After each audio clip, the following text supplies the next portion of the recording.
Halo semua, kenalin aku Lauren. Dan di sini aku akan pakai topi berwarna kuning, yang dimana topi ini digunakan untuk melihat sisi positif atau peluang dari suatu situasi.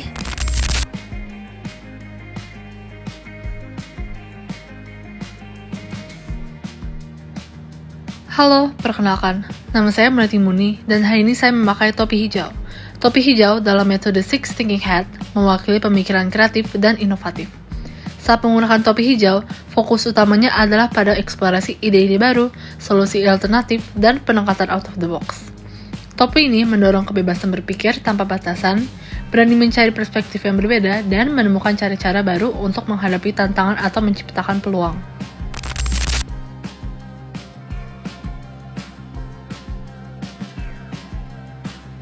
Halo guys, perkenalkan nama aku Trisa. Hari ini aku pakai topi putih yang siap kasih fakta-fakta keren buat kita semua.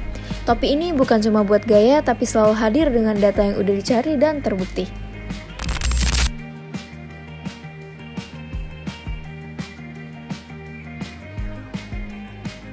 Halo, kenalin, gua Cesar. Di sini, gua memakai topi berwarna biru, yang dimana job desa kurang lebih akan memimpin jalannya debat.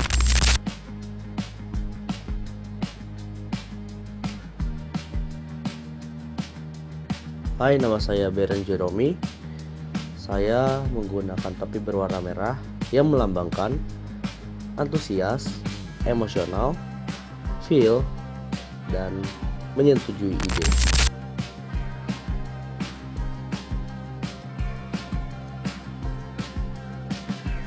Halo, gue Arya. Gue adalah topi hitam dan tugas topi hitam adalah mengevaluasi ide-ide dari topi-topi yang lain atau membantah ide-ide dari topi yang lain. Oke, ya selamat sore semuanya. Jadi kita di sini kumpul mau ngebahas tentang bisnis yang pengen kita buat. Sebelum kita mulai bisnisnya, hal utama yang harus kita bikin adalah bisnis plan. Di bisnis plan ini kita bakal bahas kira-kira faktor apa aja yang bisa kita kembangin buat bisnis kita agar bisnis yang kita mau buat bisa berjalan, dan goal yang kita rencanakan di awal dapat tercapai. Itu. Kita itu masih bisnis baru banget kan, gak ada yang tahu tentang kita kan ya? Startup. Kalau kayak gitu, oke, kita kerja sama influencer gimana?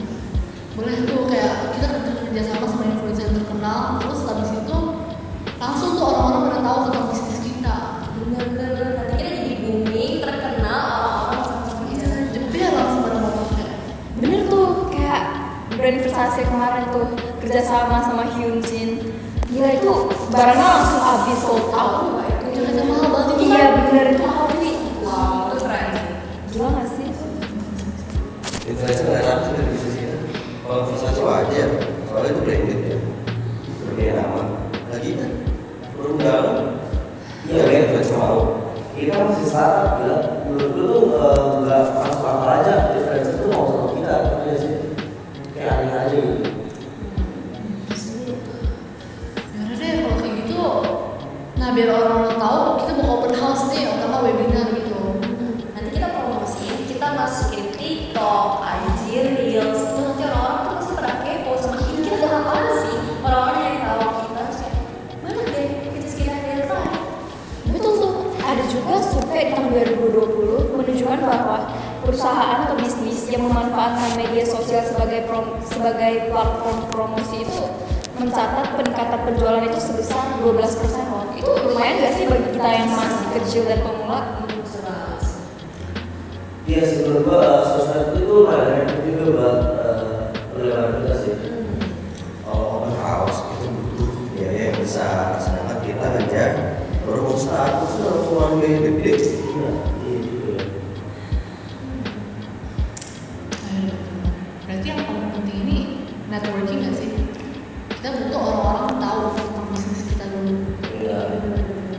Itu studi sendiri juga menunjukkan pemilik bisnis yang terlibat aktif dalam networking berpotensi meningkatkan keberhasilan itu sampai 55%. Lumayan gak sih networking? Lumayan banget. Terus kan ada networking, kita tuh bisa nemuin mitra bersama yang relevan kayak vendor, sponsor, bahkan kita bisa ketemu influencer. Kayak verifikasi gitu. Networking itu butuh waktu dan sumber daya. Ya. Jadi kalau kita fokus sama networking, kita bakal kehilangan inti fokus kita yang harusnya kita bahas perencanaan bisnis saja sama pelaksanaan acara. Tapi kalau kita nggak networking, gimana coba kita dapat dana masuknya? Apalagi sekarang kan kita nggak ada yang mau kerja sama kita. Harusnya kita waktu luangnya banyak dong. Bisa nih kita misalnya, datang-datang ke event-event, terus kita networking bareng mereka. Kayak join misalnya kita ikut event kayak charity. Iya, bisa Banyak loh, event charity itu banyak orang-orang penting sih, orang terkenal kayak artis, influencer, pasti datang tuh kayak event gitu. Dan dari situ kita bisa mulai tuh networking kita.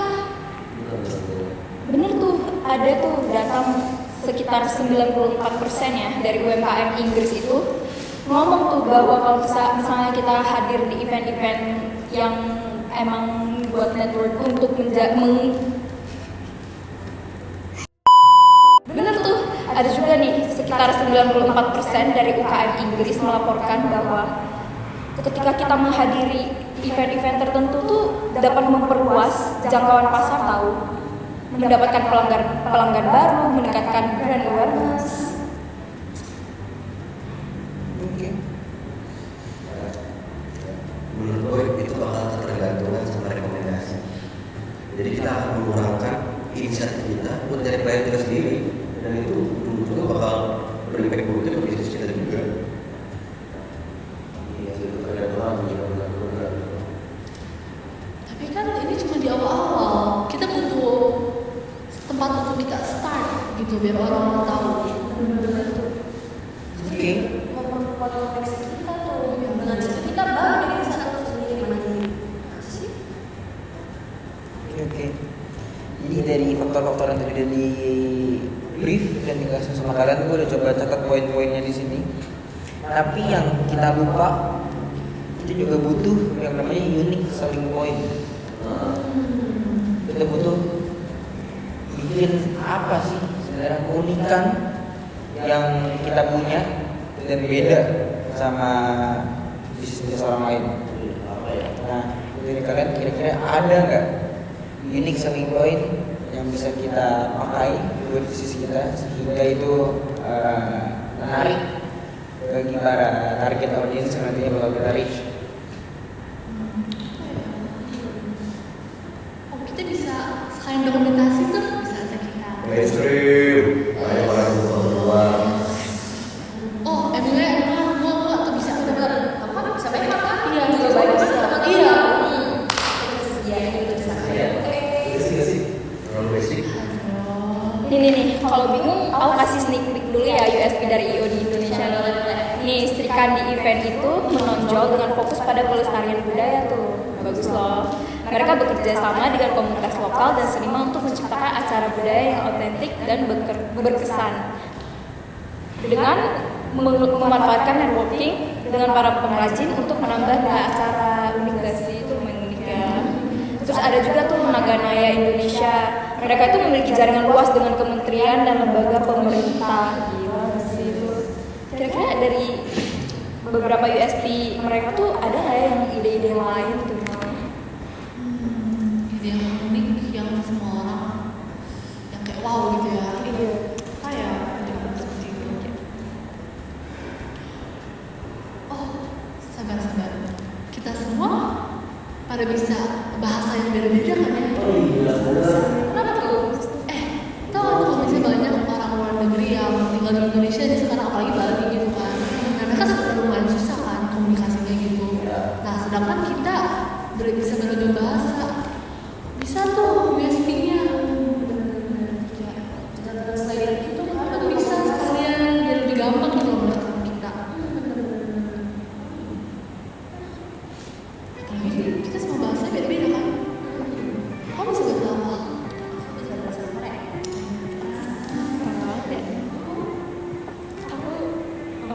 Bahasa Mandarin mungkin?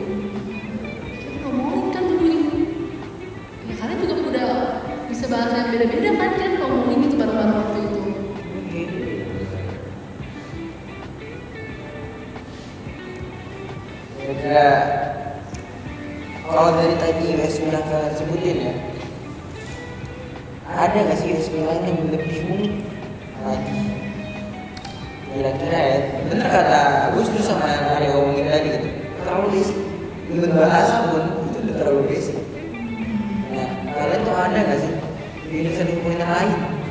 Karena itu unique selling point itu ada katanya sudah unik gitu kan, otomatis ide-ide yang kita keluarin itu harus benar-benar beda dari orang lain. Apa kira-kira menurut kalian yang beda?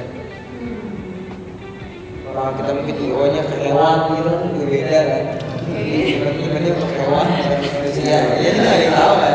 Anjing gitu kan, bukan anjing nggak tahu. Biar berarti nanti ada orangnya kayak gitu kan dia nggak tahu. Apa coba dari kalian? Yang bener ya itu ngaco itu. Yang bener apa coba? Kalau misalnya kita kasih promo ke mereka, kan kita ini gampang nih komunikasinya, bahasa yang kita bisa kan banyak nih.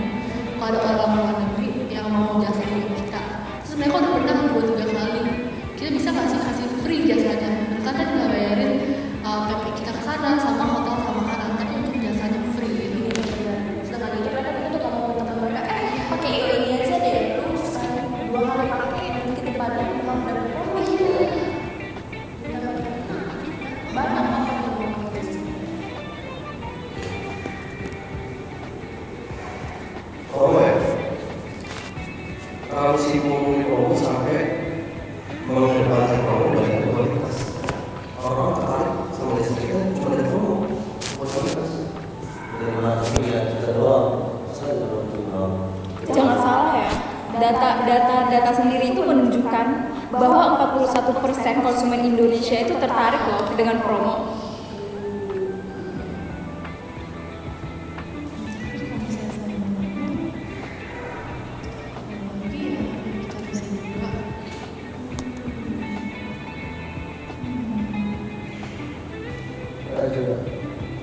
Kalau nggak ada, Iya, kita bisa menaungi semua event gak sih? Oke. Jadi kan biasanya kalau misalnya IO kan misalnya kayak cuma wedding organizer atau misalnya cuma acara konser. Iya. Tapi kita bisa semuanya, jadi mereka langsung satu tempat gitu. Terima beres. Iya. Semua. Kalau SDM kita memadai, kalau spesifikasi kita ada semua yang kita tahu. Jangan membuat kita biaya yang berlebihan. Realistisnya aja deh, kita startup nih, belum terbentuk nih. Maksud kita udah memenuhi semuanya itu menurut gue tuh gak biasa saja di otak lo. Yaudah deh, itu untuk future plan kita. Berarti kalau untuk sekarang ya itu bisa nggak sih kita kasih promo-promo itu yang mereka baru yang kedua ketiga baru kita mereka free jasa itu kan menarik nggak sih? Apalagi yang data yang kamu kasih itu Iya benar, 41% itu lumayan loh. makanya kalau itu sangat Oke. Mungkin di sini gue juga bisa tarik kesimpulan kali ya dari pembahasan yang udah kita bahas hari ini. Iya. Dari awal kita udah coba ngomong soal bisnis plan kan. Baik lagi ke pembahasan awal yang di sini yang gue tanya adalah tentang bisnis plan kita. Jadi semua yang kalian ngomongin ini sebenarnya udah benar, udah masuk semuanya ke bisnis plan kita. Dari faktor-faktor apa aja yang bisa kita kembangin. Contohnya kita bisa dari networking, collab sama influencer, nantinya bisa open house, sama bisa medsos sendiri juga kan. Cuman USB itu juga mencakup dari desain, make up, foto dan lain-lain. Jadi bisa dibilang benar kata Bera, kita kalau nggak ada, kalau mau nggak ada. Cuman yang harus kita garis bawahi adalah di sini tentang promo tadi. Promo sendiri nggak masalah ada, cuman tetap kita harus berpegang teguh sama apa yang Arya bilang. Kita juga harus fokus ke quality. Jadi kita fokus ke inti bisnis kita. aku mau kan boleh nggak? Boleh, gimana? Nah kita kan semua kualitas kan itu kan kita yang ada promo orang kedua atau orang ketiga baru free. Nah sedangkan kalau misalnya dari yang pertama kualitas kita nggak bagus harusnya mereka nggak mau dong sama kita. Nah itu dari pertama tuh kualitas kita harusnya udah bagus, makanya mereka mau yang kedua ketiga. Berarti kualitasnya harus stabil, 1, 2, dan 3 itu harus sama. Kalau bisa improve. berarti bener kan yang ada ngomongin kan gini kan, kita nggak boleh fokus ke promo doang, cuman tetap harus fokus ke yang namanya quality. Jadi percuma promo kalau quality-nya nggak ada, orang itu malas kan. Masa ya dia mau bayar mahal-mahal cuma buat dapetin promo yang nggak seberapa dan hasilnya juga lah gitu doang. Kita tetap harus fokus ke quality-nya tadi. Dan kalau ada tadi gue suka USP kita, jadi kita bisa menaungi berbagai macam hal. Sama yang mau gue tambahin, kita juga mungkin bisa jadi namanya konsultan. Jadi event itu kan butuh namanya konsultasi dulu. Biasanya kan orang konsultasi ke orang lain kan, daripada mereka harus konsultasi ke orang lain ataupun ke bisa jadi ke jaringan kita, better kita jadi konsultan ke mereka aja. Jadi mereka konsultasi ke kita kasih arahan, kita kasih bantu masukannya harus seperti apa. Nanti ini mereka mau pakai jasa kita tahu nggak, itu urusan belakangan. Seenggaknya kita udah kasih konsultasi dari awal mengenai bagaimana event ini bisa berlangsung gitu.